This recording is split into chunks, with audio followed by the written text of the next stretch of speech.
ন্যায় লাগে।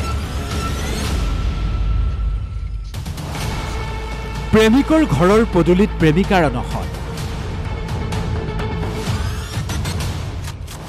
প্ৰেমিকাৰ অনশনত সহযোগ কৰিছে ৰাইজে।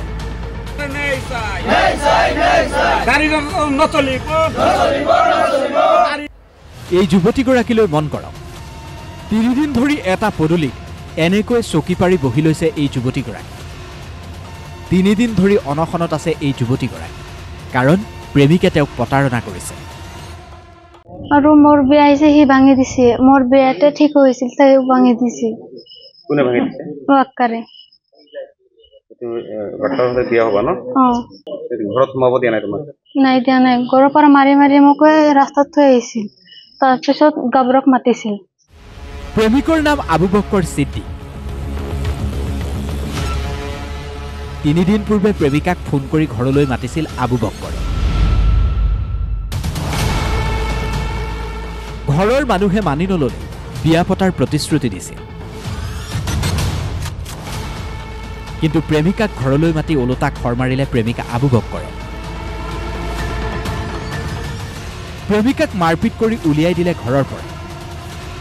প্ৰেমিকাও এতিয়া নাচৰ বান্ধা, বিয়া পাতিবই লাগিব। সেয়েহে 3 দিন ধৰি প্ৰেমিকৰ পদূলিৰ পৰা আঁতৰি যোৱা নাই প্ৰেমিকা। বাক্কাৰ আহিব কৈছে, মই আহিছো। মই বাক্কাৰ লগত থাকিম, সেইটো বিচাৰো। তেওঁৰ লগত মোৰ বিয়া হওক। এই গেটৰ সন্মুখত কিয় ৰখি আছা তুমি? গেটটো তালা মাৰিছে সিহঁতে। মাৰিছে নেকি কোনোবাই? মাৰিছে। কোনে কোনে মাৰিছে? আব্দুল্লাহ আৰু আব্দুল্লাহৰ মায়াক। 3 দিন হ'ল। 3 দিন হ'ল। যেতিয়ালৈকে বাক্কাৰ নাহে মই তেতিয়াৰ পৰা নাযাওঁ। এতিয়া থাকিবা? এতিয়া থাকিম। যুৱতীগৰাকীৰ এই অৱস্থা দেখি সহযোগ কৰিছে গাঁৱৰ মানুহে।